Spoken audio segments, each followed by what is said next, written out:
Hello students, तो बात करते हैं नए टॉपिक के ऊपर। नया टॉपिक लिखिए, ऊर्जा के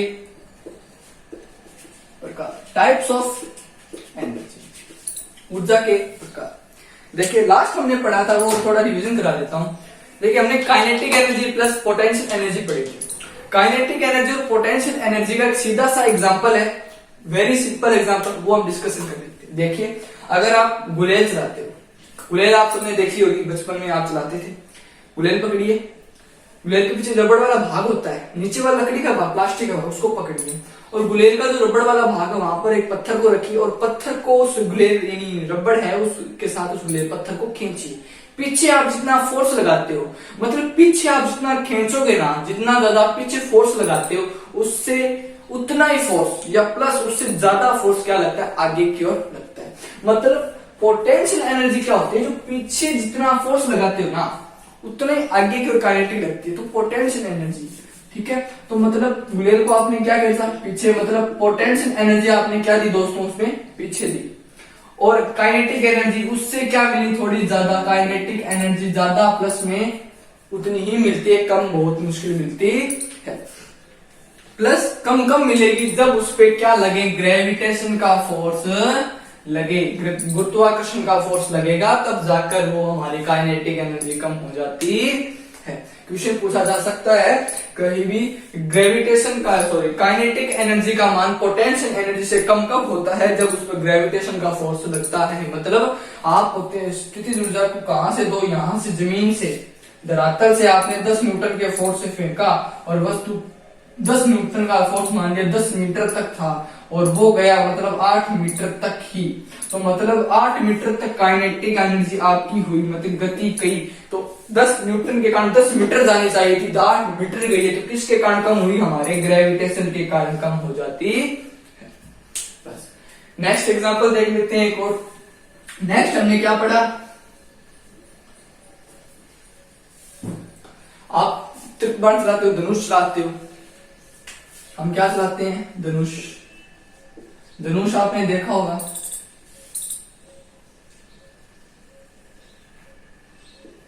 हमने धनुष चलाया, यहां पर बाण को रखा।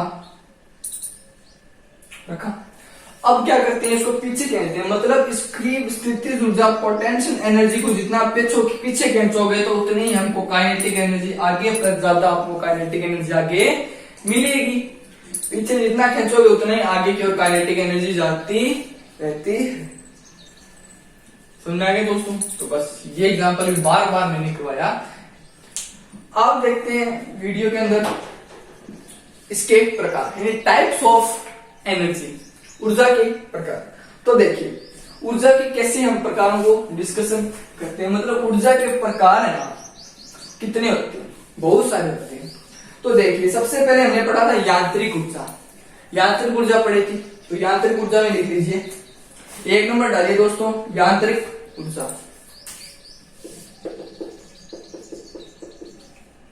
यांत्रिक ऊर्जा, मटेरियल एनर्जी। इसमें लिखिए, यह गतिज ऊर्जा व स्थितिज ऊर्जा का योग होता है।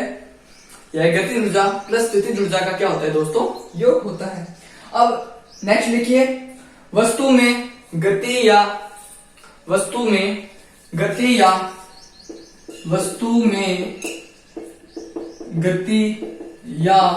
स्थिति के कारण, वस्तु में गति या स्थिति के कारण उत्पन्न ऊर्जा क्या कहलाती है, हमारी मटेरियल एनर्जी कहलाती है। मतलब गतिज ऊर्जा प्लस में स्थितिज ऊर्जा के योग को क्या कहते हैं, मटेरियल एनर्जी, यांत्रिक ऊर्जा कहते हैं। साथ साथ लिखिएगा, एग्जाम्पल लिखिए दोस्तों, उसके उदाहरण में लिखिए, जल हवा, गाड़ी, गेंद में गति के कारण ऊर्जा। ओके, स्प्रिंग, गुलेल और धनुष में स्थिति के कारण ऊर्जा। तो देखिए मैंने कहा पानी। अब देखिए पानी, दिमाग में सोच के देखिए दोस्तों कि पानी है, कैसे वो यांत्रिक ऊर्जा हो सकती है।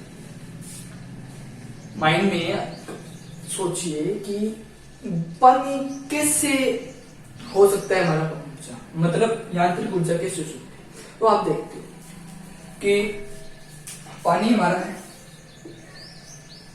पानी हमारा चल रहा है, तो मतलब पानी क्या करता है, किसी किसी स्थान पर गति करता है। क्या करता है, गति करता है। मतलब पानी इधर जा रहा है, पानी इधर जा रहा है, मतलब पानी के पास गतिज ऊर्जा है। कुछ कुछ स्थानों पे आप देखते हो पानी स्थिर रहता है, पानी रुका हुआ रहता है। तो रुकने का मतलब उसमें भी क्या है, स्थितिज ऊर्जा, स्थितिज एनर्जी है। इसके पास गतिज ऊर्जा काइनेटिक है, पोटेंशियल एनर्जी दोनों होती है। क्योंकि कभी वो गति करता है, कभी वो रुकता है, फिर गति करेगा, फिर रुक जाएगा। हवा आपने देखी होगी, हवा, हवा क्या होती है, आप कहते हो बहुत तेज हवा चल रही है, कभी कहते हो हवा है ही नहीं, कहते हैं ना हवा है ही नहीं। तो हवा नहीं है मतलब वहां पर स्थितिज ऊर्जा, और जहां हवा है मतलब गति कर रही है, तो वहां क्या होती है, गतिज ऊर्जा।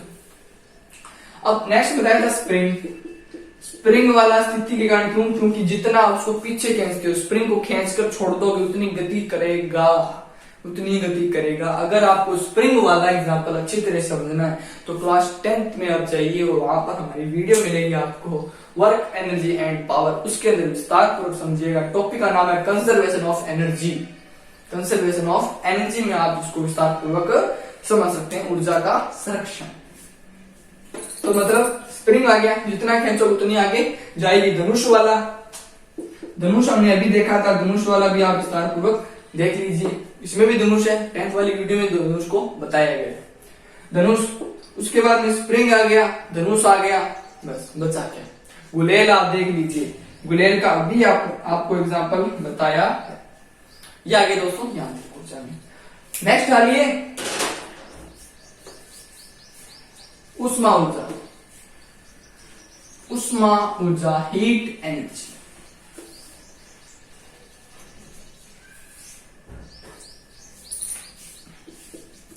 हीट एनर्जी, उष्मा ऊर्जा।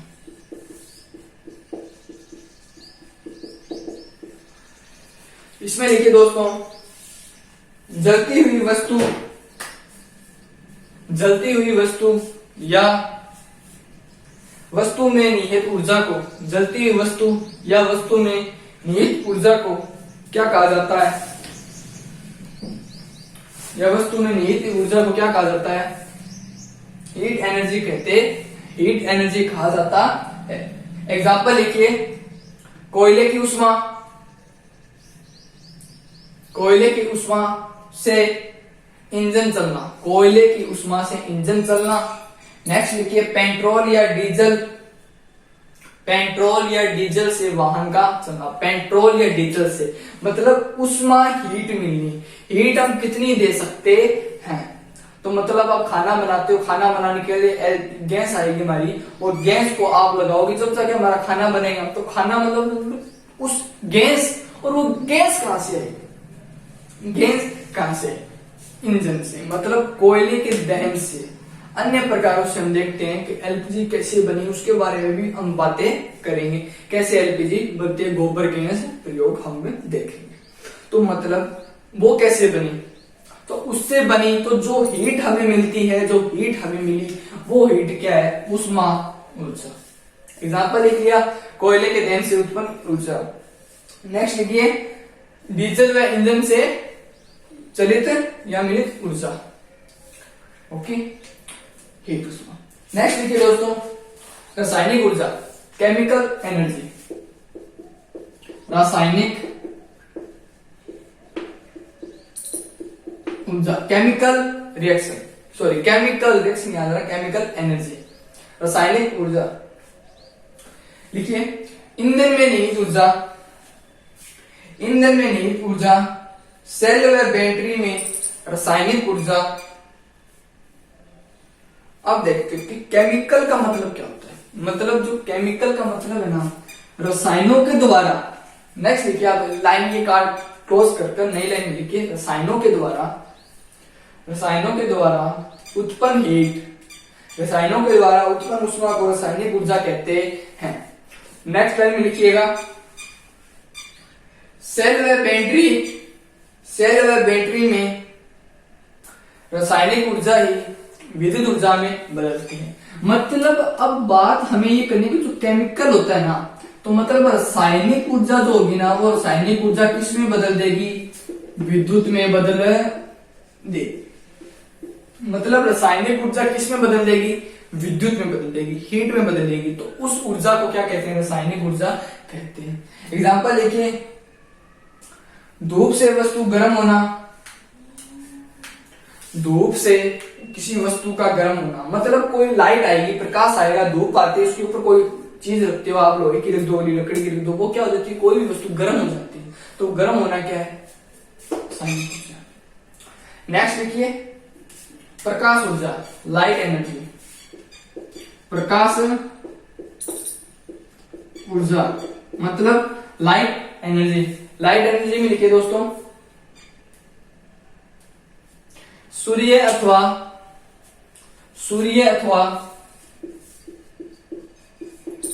तथा बल्ब से निहित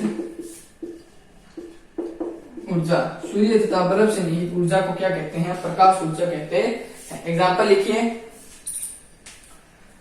बल्ब से रोशनी आना, विद्युत पंखा, विद्युत मोटर आदि का चलना। नेक्स्ट देखिए,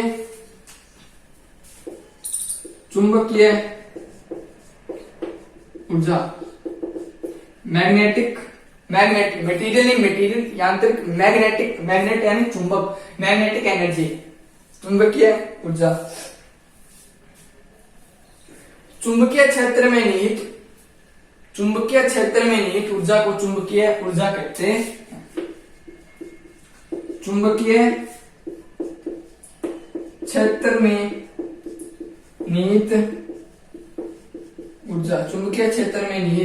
ऊर्जा को क्या कहते हैं, चुंबकीय ऊर्जा कहते हैं। निहित ऊर्जा, चुंबकीय क्षेत्र का मतलब चुंबक में, मैग्नेट में हम कोई चुंबक लेते हैं, N लेते हैं, और दूसरा सिरा हम S लेते हैं। नहीं समझ में आया, क्लास 10 में देखिए दोस्तों, बड़े अच्छी तरीके से समझाया गया है। चुंबक के बीच में अगर हम कोई कील को रखते हैं, हम क्या रखते हैं, कोई कील को रखते हैं, मतलब ये क्या है, कील है। इस कील को हमने कहा रखा, चुंबकीय क्षेत्र में रखा, तो ये कील कभी N पे चिपकेगी, कभी S पे चिपकेगी, किस पे भी चिपक जाती है। हमें ये देखना है कि N सिरा कभी भी N सिरे को अपने ओर आकर्षित नहीं करता, S सिरा कभी दूसरे S सिरे को अपनी ओर आकर्षित नहीं करता। ये एक दूसरे को रिफ्लेक्शन करते हैं, प्रतिकर्षित करते हैं। और अगर N सिरा S सिरे को अपनी ओर आकर्षित करता है, क्या करता है, आकर्षित करता है, और S सिरा N सिरे को अपनी ओर आकर्षित करता है। एग्जाम्पल लिखिए दोस्तों, चुंबकीय ऊर्जा में, चुंबक से लोहे की वस्तु का आकर्षण, चुंबक से लोहे की वस्तु का आकर्षण। नेक्स्ट लिखिए, ध्वनि ऊर्जा। नेक्स्ट, ध्वनि ऊर्जा मतलब साउंड एनर्जी, साउंड एनर्जी मतलब ध्वनि के कारण निहित ऊर्जा, ध्वनि के कारण निहित ऊर्जा को कौन सी ऊर्जा कहते हैं, साउंड एनर्जी, साउंड ध्वनि ऊर्जा कहते हैं। तो साउंड एनर्जी का मतलब ध्वनि उत्पन्न होगी, तो ध्वनि उत्पन्न के साथ इसमें लिख लीजिए, ध्वनि के साथ साथ लिखा जाता है दोस्तों कंपन। क्या लिखा जाता है, कंपन। कंपन मैंने नहीं बताया, कंपन देखते हैं। देखिए, जैसे आप किसी वस्तु के ऊपर फोर्स लगाते हो, अगर किसी वस्तु का एक सिरा फिक्स कर दो, मतलब एक सिरे को आप पकड़ के रखो, ऐसे मैंने पकड़ लिया मुट्ठी, जैसे आप फोर्स लगाते हो, लोहे की कील ले लीजिए पतली सी, जैसे आप पिन लगाते हैं, महिलाएं पिन लगाती है बालों के अंदर, तो वो पिन लीजिए, आप उस पिन को लीजिए, 2 पिन होती है, ऐसे ऐसे, उस एक पिन को आप पकड़ के ऐसे थोड़ा फोर्स लगाइए। फोर्स लगाते हो तो वो हल्की सी इधर उधर होती है, ऐसे ऐसे हो रही है, और साथ में हल्की हल्की क्या आती है, वाइब्रेट होती है। क्या होती है हल्की हल्की, वो वाइब्रेट होती है, मतलब ध्वनि उसमें हल्की हल्की उत्पन्न होती है, मतलब हल्का हल्का उसमें क्या होता है, साउंड उत्पन्न होता है। इंग्लिश में बोला जाता है दोस्तों साउंड। साउंड उसमें धीरे धीरे उत्पन्न होना स्टार्ट हो जाता है। तो वो साउंड क्या होता है, कंपन कहलाता है। कंपन मतलब किसी वस्तु पे फोर्स लगाने के बाद वस्तु थोड़ी समय तक ध्वनि उत्पन्न करती रहती है, हल्की हल्की, मतलब धीरे धीरे। सिंपल भाषा में यह धीरे धीरे हल्की हल्की वो साउंड उत्पन्न करती रहती है, कंपन। इसमें लिखिए विभिन्न उदाहरण लिखना है, विभिन्न वाद्य यंत्रों द्वारा उत्पन्न ध्वनि। वाद्य यंत्र, जैसे मैं इस बोर्ड को दबाता हूं, क्या है, फोर्स लगाया, क्या उत्पन्न हो रही है, साउंड। साउंड वेग उत्पन्न, साउंड तरंग, साउंड ध्वनि उत्पन्न होती है। बाद में याद रखना है साउंड एक तरंग भी होती है, बस इतना याद रख लो। साउंड एक तरंग के रूप में आगे बढ़ती है, ऐसे। नेक्स्ट लिखिए परमाणु एनर्जी। परमाणु एनर्जी, एटम, एटम एनर्जी दोस्तों, एटम एनर्जी। एटम एनर्जी क्या होती है, देखिए जैसे मैं कहता हूं एक, मेरे पास एक अणु है, जैसे ये एक अणु, अब इसके ऊपर जैसे फोर्स पड़ता है, मतलब इसके ऊपर कोई किरणें गिरेगी, कोई दूसरा वस्तु इसके ऊपर आके गिरेगा, तो ये दो भागों में क्या होता है, टूट जाता है। मतलब इसका क्या होता है, विखंडन होता है। अब इस विखंडन, जो इसका टूटना होता है, उस टूटने की प्रक्रिया को नाभिकीय विखंडन कहते हैं। मतलब नाभिक का दो हिस्सों में टूट जाना, नाभिकीय विखंडन। परमाणुओं का दो हिस्सों में टूट जाना, परमाणु विखंडन, नाभिकीय विखंडन। ये वह विखंडन, इस विखंडन की प्रक्रिया के दौरान जो उष्मा उत्पन्न होती है या उष्मा निहित होती है, उस उष्मा को परमाणु उष्मा कहते हैं। देखिए नाभिकों के विखंडन या संलयन से, अब एक संलयन नाम होता है, ये नाभिकीय विखंडन है। संलयन क्या होता है, संलयन को देखते हैं। संलयन मतलब दो परमाणु जुड़कर एक नया बनाते हैं, उसे कहते हैं संलयन। संलयन मतलब जुड़ना, विखंडन मतलब टूटना। तो नाभिकीय विखंडन एवं संलयन में निहित ऊर्जा, इसके अंदर जो होता है, तो इसके अंदर कुछ एनर्जी क्या निकलती है दोस्तों, एच न्यू आवृत्ति की फ्रीक्वेंसी, मतलब आवृत्ति। याद मत रखिए, नहीं पल समझ में आएगा, अभी आपकी कोई ज्यादा बड़ी बात नहीं है। 11 में जाके आएगा 11 में।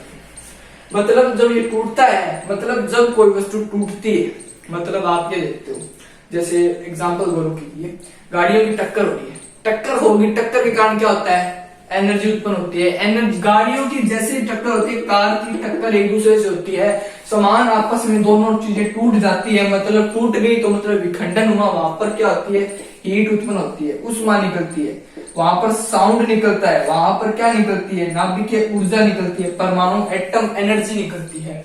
तो टूटना मतलब दो चीजों का अन्य भागों में टूट जाना, विखंडन हो गया। विखंडन का ध्वनि साउंड उत्पन्न होती है। ओके, नेक्स्ट देखिए दोस्तों, ऊर्जा का रूपांतरण। अब रूपांतरण देखते हैं, ये टॉपिक टाइप्स ऑफ एनर्जी हमारा खत्म। ऊर्जा का रूपांतरण, रूपांतरण देखते हैं कैसे करें।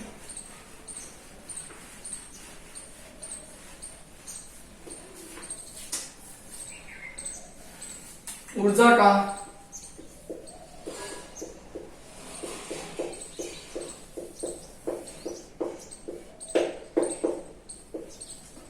रूपांतरण, रूपांतरण क्या होता है। अब हमने एक ऊर्जा की नई परिभाषा में लेके आए, आपको समझ में भी आ जाएगी। ऊर्जा को न उत्पन्न किया जा सकता है, न इसको नष्ट किया जा सकता है, बल्कि ऊर्जा को एक रूप से दूसरे रूप में बदला जाता है। मतलब ऊर्जा कभी एक वस्तु में थी तो दूसरी वस्तु में उतनी ही ऊर्जा उसकी होगी। मतलब ऊर्जा को एक रूप से दूसरे रूप में बदला जाता है। एक बात गौर के रखना, दिमाग में रखना, ऊर्जा को साथ साथ देखिए दोस्तों, ऊर्जा को एक रूप से दूसरे रूप में बदला जाता है, जा सकता कैसे बदला जा सकता है। तो देखिए क्वेश्चन उठेगा, बदला जा सकता है, क्वेश्चन उठेगा क्यों, किस लिए, कैसे, क्यों किया जा सकता है, किस लिए किया जा सकता है, कैसे किया जा सकता है। बात समझ में क्वेश्चन उठेगा, जाहिर सी बात है। स्टूडेंट पढ़ते हैं, बच्चे पढ़ते हैं, 8वीं क्लास के बच्चे बहुत अच्छे होते हैं, वो पढ़ते हैं, वो कहते हैं कैसे बदला जा सकता है। बहुत सारे बच्चे आगे जाएंगे, कुछ बनेंगे, वो सोचेंगे कैसे बदला जा सकता है, मैंने हटा दिया ऊर्जा को एक रूप से दूसरे रूप में बदला जाता है कैसे। चलिए करते हैं। सबसे पहले देखते हैं क्यों, क्यों करते हैं। चलिए क्यों का उत्तर देते हैं। किसी ने पूछा क्यों, तो देखिए अगर आप ये कहते हैं कि मुझे हीट चाहिए, 1 मिनट स्टूडेंट्स,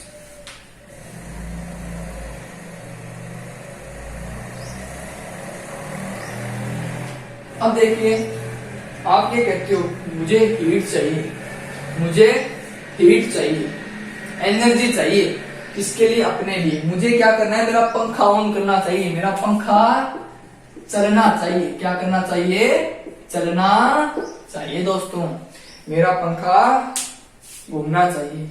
तो बिना इलेक्ट्रिसिटी के मेरे दोस्तों, बिना इलेक्ट्रिक के, बिना विद्युत के आपका पंखा कैसे चलेगा। आप ये कहते हो मुझे पंखा चलना चाहिए, मैंने आपका आंसर सुन लिया, आप ट्यूशन पूछ लिया मुझसे क्यों, तो मैंने उसका आंसर दे दिया कि आप कहते हो कि मुझे पंखा चलाना है, आपको हवा लेनी है, आपको लाइट चाहिए पढ़ने के लिए, आपको पंखा चाहिए, कूलर चाहिए आपको चलाने के लिए। तो आप ये कहते हो मुझे चाहिए ऊर्जा, मुझे चाहिए, तो ऊर्जा किससे मिलेगी दोस्तों, इलेक्ट्रिसिटी मिलेगी। किससे मिलेगी, इलेक्ट्रिक से मिलेगी, विद्युत मिलेगी। विद्युत नहीं है तो आपका पंखा ऑन हो जाएगा क्या, नहीं होगा। क्यों है, तो इलेक्ट्रिसिटी किससे उत्पन्न होगी, ऊर्जा से। इलेक्ट्रिसिटी में कौन उत्पन्न होते हैं, इलेक्ट्रॉन। इलेक्ट्रॉन से क्या मिलती है हमें, आवेश उत्पन्न होते हैं। आवेश उत्पन्न हो गया, आवेश से क्या मिलेगी हमें, एनर्जी मिलती, एनर्जी मिलेगी कैसे, क्यों आवेश एक स्थान से दूसरे स्थान पर जाएंगे, उसको टकराएंगे, वो हमें पंखा ऑन करके दे देगा, ये बताया गया है। तो देखिए कैसे उत्पन्न करेंगे, क्यों का उत्पन्न है, किस लिए, किस लिए भी आ गया, इलेक्ट्रिसिटी उत्पन्न करने के लिए, ऑन करने के लिए। अब देखिए कैसे उत्पन्न करेंगे, ये देखते हैं। देखिए कैसे, मतलब आप ये कहते हैं मुझे पंखा ऑन चाहिए, पंखा ऑन चाहिए, कैसे ऑन करेंगे। मतलब हम ये कहते हैं कि हमारे पास 2 एनर्जी होती है, कौन सी, स्थितिज ऊर्जा और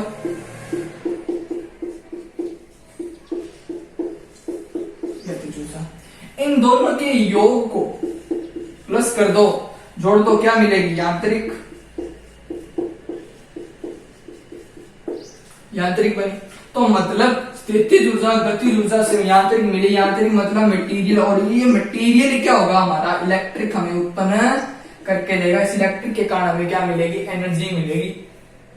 बात इतनी सी याद रखनी। तो अब देखते हैं कैसे उत्पन्न करेंगे। चलिए आपने सबने बांध देखा होगा, क्या देखा है, बांध, डैम देखा होगा, डैम, बांध। जैसे बांध है, बांध के अंदर क्या आता है, पानी। रफली चित्र देखिए, ये तो हम डायग्राम के थ्रू बताएंगे, रफली देखिए। जैसे ये बांध, बांध बनाया, यहां पर क्या है, पानी है, पानी के अंदर क्या है, स्थितिज ऊर्जा। जैसे गेट खोला, पानी तेजी से आएगा, यहाँ की क्या होती है, गतिज ऊर्जा।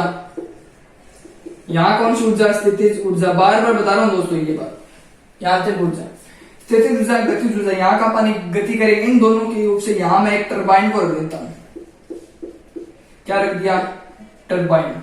अब इस टरबाइन पर पानी पड़ेगा, बहुत तेज प्रेशर, हाई प्रेशर से पानी पड़ेगा, पानी पड़ेगा तो इससे क्या होगा, ये घूमता है, घूमने का बहुत स्पीड से घूमेगा, हाई स्पीड से घूमेगा, और यहाँ से एक जनित्र लगा दिया जाता है। क्या लगा दिया जाता है, जनित्र लगा दिया जाता है। जनित्र लगाया, अब उस जनित्र से क्या होता है, यहाँ से तारें क्या पहुंचा जाती है, आगे ट्रांसमीटर में पहुंचाई जाती है। किसमें, ट्रांसफार्मर में, ट्रांसफार्मर में पहुंचाई, और ट्रांसफार्मर के जरिए तारों के द्वारा हमारी इलेक्ट्रिसिटी हमें उत्पन्न होती मिलेगी। और इलेक्ट्रिसिटी उत्पन्न होगी तो हमें क्या मिलेगी दोस्तों, एनर्जी यानी ऊर्जा उत्पन्न होती हुई दिखे सॉरी पानी स्थितिज ऊर्जा, फिर गतिज ऊर्जा, दोनों का योग प्लस क्या हुआ, यांत्रिक हुआ।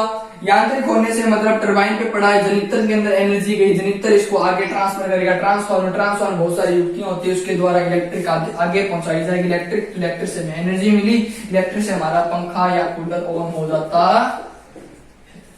बस एनर्जी को मतलब यहाँ की एनर्जी किसमें थी, स्थितिज ऊर्जा, मतलब शुरू की एनर्जी किसमें थी दोस्तों मेरी, स्थितिज ऊर्जा। उसके बाद में किसमें बदल दिया उसको, गतिज ऊर्जा। गतिज ऊर्जा के बाद में किसमें बदला, यांत्रिक ऊर्जा में। यांत्रिक ऊर्जा के बाद में उसको किसमें बदला, विद्युत ऊर्जा में। विद्युत ऊर्जा में, विद्युत ऊर्जा के बाद में किसमें पहुंच गई, हमें एनर्जी हमारे शरीर द्वारा पहुंच गई। इतने रूपों में बदल दिया। गौर से देखिए दोस्तों, इधर आइए, स्थितिज ऊर्जा, उसके बाद में गतिज ऊर्जा, गतिज के बाद में यांत्रिक मिली, यांत्रिक से मैंने इसमें जनित्र द्वारा प्रवाहित की, मतलब इस जनित्र से क्या मिली, विद्युत ऊर्जा। विद्युत ऊर्जा आगे घरों में प्रवाहित, ये थी प्रक्रिया।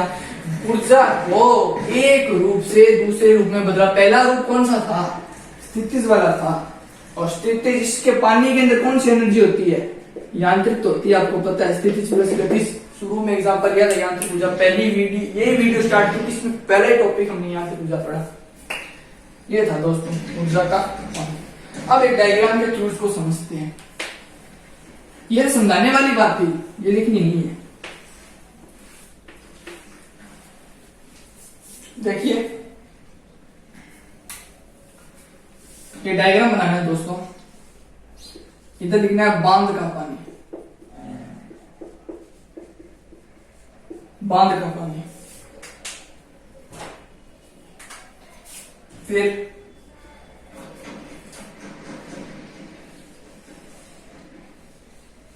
बहता पानी,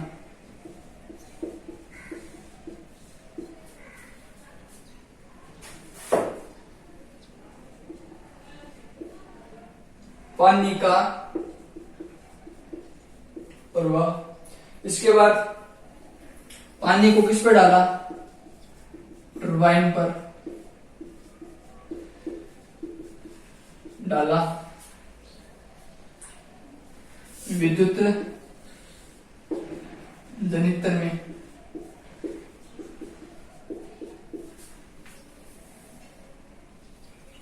विद्युत जनित्र से हमें क्या मिली, ऊर्जाएं मिली। अब ऊर्जा देखते हैं। सबसे पहले बुक में देखिए, विद्युत घंटी, मोटर, पंखा, हीटर, बल्ब,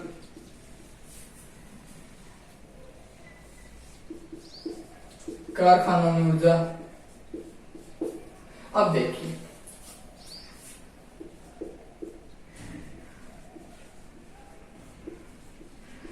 स्थितिज ऊर्जा, गतिज ऊर्जा,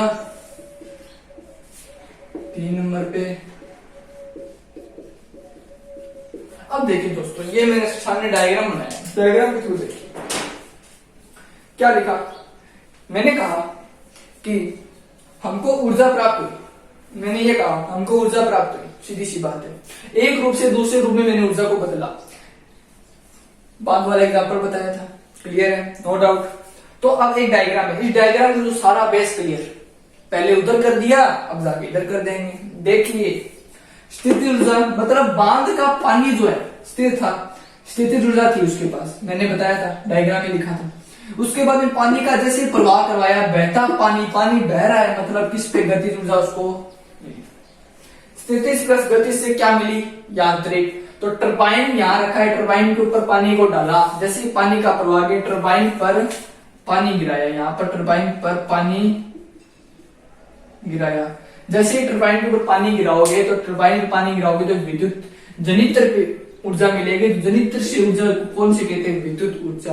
अब विद्युत जनित्र के द्वारा जो इलेक्ट्रिसिटी हम आगे क्या करते हैं, इलेक्ट्रिसिटी हम प्रवाहित करते हैं वो किसके द्वारा मिली, इन ऊर्जाओं के रूप में मिली। इतनी ऊर्जा हमें प्राप्त हुई। सबसे पहली ऊर्जा देखिए दोस्तों, विद्युत घंटी। सबसे पहले कौन सी मिली, विद्युत घंटी। घंटी बजाती हो विद्युत द्वारा, जैसे बैल बजाते हो घर के अंदर, वो बैल। मोटर आप चलाते हो, मोटर के द्वारा एनर्जी मिली। पंखा आप चलाते हो, पंखा भी आपका चला। विद्युत हीटर चलाते हो, जो एनर्जी ज्यादा चाहिए वो भी मिली। बल्ब चाहिएगा, बल्ब भी जगा। कारखानों के अंदर एनर्जी गई, वो भी आपकी जली। मतलब अब एनर्जी आप ये कहते हो कि एनर्जी यहां से कितनी आएगी, 440 वोल्ट, मतलब हाई वोल्ट। यहां हाई वोल्ट लिख दीजिए, हाई वोल्टेज। हाई वोल्ट का यहाँ पर क्या आता है दोस्तों, करंट आता है। हाई वोल्टेज का करंट आया और यहाँ पर एससी के डीसी के रूप में करंट प्रवाहित हुआ। डीसी के बाद में यहाँ डीसी का मतलब आप समझते हो क्या, डीसी का मतलब है direct current. Direct current, direct current, direct सीधा जहां से जितना उत्पन्न होता है उतना ही प्रवाह होगा, डायरेक्ट करंट। अब घरों में जब आएगा, घरों के अंदर डायरेक्ट करंट नहीं आता, कभी भी एसी करंट आता है। इसके बारे में विस्तार पूर्वक इलेक्ट्रिसिटी वाले पार्ट में क्लास 10 में बताया गया है, देख लीजिएगा। एसी करंट प्रवाहित होता है। एसी का मतलब alternating current, alternating current, alternating current मतलब धारा एक बार पॉजिटिव एक बार नेगेटिव पहुंच जाती है, और इसमें धारा डीसी में एक बार सेम रहती है, समय के साथ कांस्टेंट रहती है। मतलब एसी करंट आएगा, एसी करंट की खातर के क्या होता है कि एसी करंट में कुछ एनर्जी ज्यादा चाहिए, किसी को कम चाहिए, सभी को उतनी जितनी एनर्जी चाहिए उतनी उन सबको देता है। मतलब पंखे को कम चाहिए, हीटर को ज्यादा चाहिए, कूलर को बहुत अधिक चाहिए, उसको कम चाहिए, बल्ब को कम चाहिए, वो उन सबको जितनी एनर्जी चाहिए उतनी ही देता है एसी करंट। डीसी क्या देता है, जितनी 1000 वोल्ट यहाँ से प्रवाहित हुई, घरों के अंदर 440 वोल्ट आई, तो 440 मतलब 220 वोल्ट भी करंट आया। करंट 220 आया तो वो बल्ब को 220 ही देगा, मोटर को 220 देगा, पंखे को भी 220 देगा, सबको सेम देगा। इसलिए डीसी करंट कोई आवश्यकता नहीं होती हमारे घरों में। ये बात हमारी यहाँ पर क्लियर है दोस्तों। तो अब देखो दोस्तों, हम पढ़ेंगे नेक्स्ट वीडियो के अंदर विद्युत ऊर्जा के विभिन्न स्रोत, मतलब गैर परंपरागत, परंपरागत। उसके बाद में हमारा लास्ट टॉपिक बचेगा ऊर्जा का संरक्षण, कंजर्वेशन ऑफ एनर्जी। ऊर्जा का संरक्षण थोड़ा बता देंगे, क्लास 8 में इतना नहीं बताया जाता। और उसके बाद में इसको बताएगा इसके उपयोग, उसके उपाय, कैसे हम उनको कन्वर्ट कर सकते हैं, बदल सकते हैं, किस रूप में बदल सकते हैं। इसके बाद में हमारा ये चैप्टर यहाँ पर क्लोज हो जाएगा। तो दोस्तों मिलते हैं हमारी नेक्स्ट वीडियो के अंदर। Thank you so much.